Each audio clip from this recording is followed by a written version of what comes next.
பல அரசியல் ஆளுமைகளை நீங்க சந்திச்சிருக்கீங்க. இதுல யாரெல்லாம் நீங்க இன்னி வரைக்கும் நினைவில் வைத்துக் கொண்டிருக்கின்ற மிக முக்கியமான ஆளுமை? பிரசன்ஸ் ஆஃப் மைண்ட்னா கலைஞர் தான். அவருக்கு இருக்கிற விட்டு நான் வேற யார்ட்டையும் பார்த்தது இல்லை. ஸ்பான்டேனியஸ் நகைச்சுவைனா அவர் ஷார்ப் மைண்டு.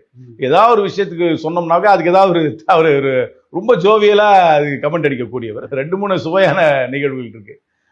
ஒரு தடவை அவருக்கு நான் போய் இந்த 2006 முதலமைச்சரான ஒரு பொன்னாடை போத்துனேன்.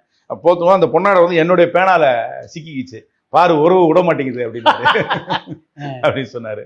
ஒரு தடவை இந்த நன்னன் தமிழ் ஆசிரியர் இருந்தாரு, ப்ரொஃபஸர், அவருடைய பேரன் கல்யாணத்துக்கு போயிருந்தோம்.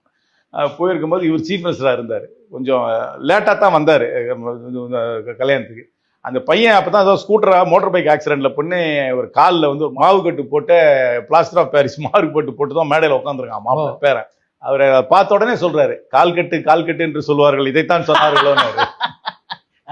இது பிரசன்ஸ் ஆஃப் மைண்ட். என்ன அவருக்கு ஒண்ணு அந்த பையனை தெரிஞ்சிருக்காது, அப்பதான் பாப்பாரு அவனை மேடையில பார்த்து சொல்றாரு. அதனால பிரசன்ஸ் ஆஃப் மைண்ட் ரொம்ப ஜாஸ்தியா